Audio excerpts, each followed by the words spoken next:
Menurut gua ini gawat banget guys, gawat.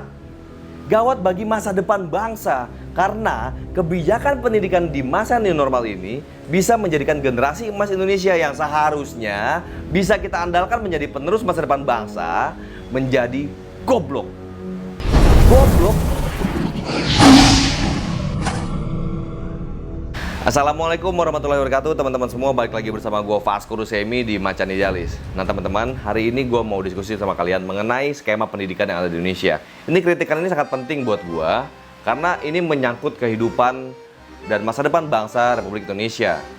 Kafe dan mal dibuka, tapi nasib sekolah masih nggak jelas. Pak Presiden, tolonglah dengar keluhan kami.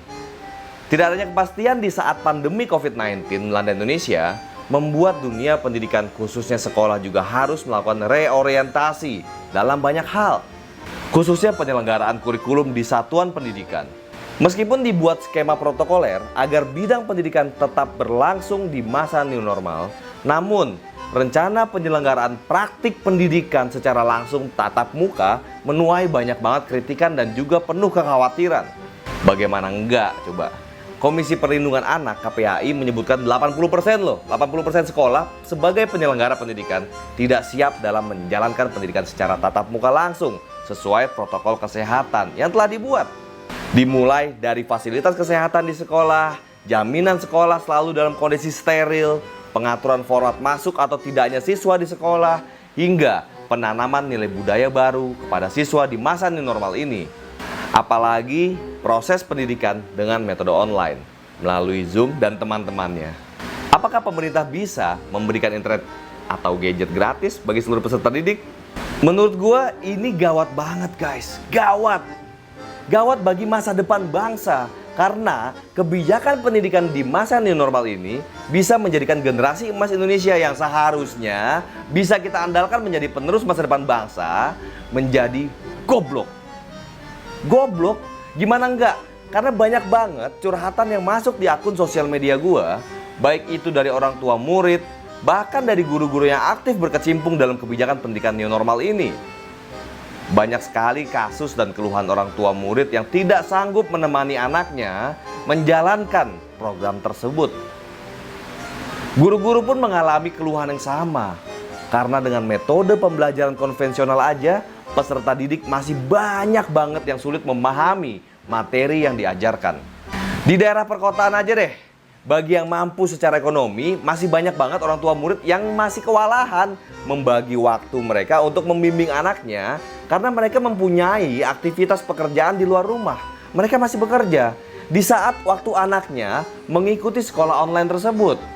Ya mau nggak mau kan mereka serahkan anaknya itu kepada pembantu rumah tangganya yang notabene belum tentu bisa membimbing anak-anak mereka tersebut dalam proses pembelajarannya. Nah itu baru yang mampu loh. Bagaimana dengan keluarga yang masuk kategori miskin? Bagaimana? Belum lagi di daerah pedesaan. Daerah pedesaan yang fasilitas internet dan teknologinya masih sangat tidak memadai. Karena kesanggupan sumber daya manusianya pun masih jauh api dari arang. Banyak banget loh peserta didik yang tidak memiliki perangkat HP ataupun komputer dan laptop untuk mengikuti program ini. Lah buat beli makan aja sulit bro, boro-boro mau beli gadget ataupun beli pulsa internet. Ada juga murid-murid yang akhirnya menjadi malas berhipotesa dengan langsung mencari jawaban dari pertanyaan-pertanyaan guru tersebut dengan metode copy paste jawaban dari Google, karena kan pertanyaannya juga dari Google. Belum lagi banyak juga murid-murid yang tidak diawasi di rumahnya malah main game online dengan semua murid-murid yang lain pada saat gurunya menerangkan secara daring. Jadi pada saat gurunya menerangkan secara daring semua materi-materi pelajaran, anak-anaknya di belakang layar itu mereka saling berkomunikasi melalui handphone, main game online yuk, lo online deh belum? Biarin aja guru tuh nerangin sendiri, kita main game online. Nah, ini harus serius dipertimbangkan guys. Dari berbagai survei yang ada mengenai penyelenggaraan pendidikan selama masa pandemi berbulan-bulan ke belakang aja, muncul banget ketidaksiapan penyelenggaraan pendidikan. Dari akses fasilitas pendidikan hingga kapasitas dan kualitas guru dalam penyelenggaraan pembelajaran jarak jauh atau biasa disingkat dengan PJJ. Sejauh ini artinya pendidikan di Indonesia masih terlalu mengandalkan kesuksesan kurikulum lalu dan tidak memiliki daya tahan yang kuat terhadap perubahan zaman. Dunia pendidikan saat ini seolah terdisrupsi oleh teknologi dalam pendidikan itu sendiri dan tergerus oleh kenyamanan guru pada model pembelajaran tatap muka yang mengandalkan teacher center. Hal tersebut juga bisa tercermin dari survei yang dilakukan oleh KPAI yang menyebutkan 54% responden guru setuju jika sekolah kembali dibuka. Saya sih meyakini bahwa faktor utamanya yaitu ketidaksiapan guru dan murid jika harus menyelenggarakan kegiatan pendidikan di rumah atau PJJ dibandingkan dengan pembelajaran tatap muka langsung, terlepas dari faktor berbagai keterbatasan fasilitas dan juga rasa rindu mereka terhadap guru dan muridnya. Pemerintah mengambil kebijakan melakukan pembelajaran jarak jauh, bahkan ada guru terpaksa mendatangi peserta didik di rumah bagi mereka yang tidak bisa mengakses internet. Jangan sampai pemerintah gegabah atau terlalu cepat dalam mengambil sebuah keputusan penyelenggaraan pendidikan di masa pandemi ini. Terlebih di bulan Juli 2020 ini merupakan tahun ajaran baru. Bagaimana hingga saat ini belum ada arahan teknis kepada sekolah bagaimana cara menyelenggarakan pembelajaran tatap muka langsung. Sejauh ini sekolah sendiri yang melakukan inisiatif menyiapkan pembelajaran tatap muka langsung dengan menerjemahkan protokol kesehatan yang ada.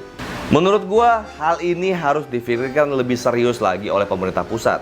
Jangan hanya mengandalkan pemerintah daerah aja, Pak, yang sudah keteteran. Gue yakin udah keteteran dalam hal mengatasi hal ini. Dengan berbagai kendala tersebut, pemerintah harus segera melakukan penyesuaian kurikulum, baik tatap muka langsung maupun jika harus penyelenggaraannya melalui PJJ. Kembali dengan segala keterbatasan yang ada. Udah semestinya pemerintah melakukan kajian mendalam untuk menyesuaikan kurikulum pendidikan agar memiliki daya tahan dan fleksibilitas tanpa mengurangi kualitas penyelenggaraan pendidikan itu sendiri. Jangan sampai memaksakan pembelajaran tatap muka langsung meskipun berada di zona hijau. Namun, praktek pendidikan masih sama dengan apa yang disuguhkan selama masa pandemi 3 bulan ke belakang yang menuai banyak banget kritikan. Hal ini menjadi sangat penting karena siswa yang saat ini menempuh pendidikan di masa pandemi merupakan bagian dari generasi emas 2045. Udah tentu sumber daya manusia yang ada saat ini harus diberikan akses dan kualitas pendidikan yang sangat bermutu sehingga harapan Presiden dalam rapat terbatas tentang arah pendidikan dapat terlaksana, yaitu membentuk sumber daya manusia yang unggul di masa depan, berkarakter, berakhlak mulia, meneguhkan nilai budaya Pancasila. Dan teman-teman, bagaimana pandangan kalian menghadapi masalah besar ini? Solusi apa yang ada di kepalamu? Coba kalian tuliskan di kolom komentar, karena gue yakin penonton Macan Idealis ini bukan hanya penonton yang pasif, tapi penonton yang kritis dan siap memberikan solusi kepada negara kita tercinta. Nah teman-teman, sebarkan video ini ke seluruh sosial media kalian. Semoga dengan adanya diskusi kita kali ini di kolom komentar dan dengan apa yang kita sampaikan kali ini bisa memberikan gambaran secara utuh bagaimana kondisi Republik Indonesia dalam hal mengejar Indonesia Emas tahun 2045. Gimana mau Indonesia Emas kalau rakyatnya nanti jadi goblok? Teman-teman, tulis di kolom komentar solusi kalian, pandangan kalian, ataupun keluhan kalian mengenai kondisi pendidikan yang ada di Indonesia saat ini. Assalamualaikum warahmatullahi wabarakatuh.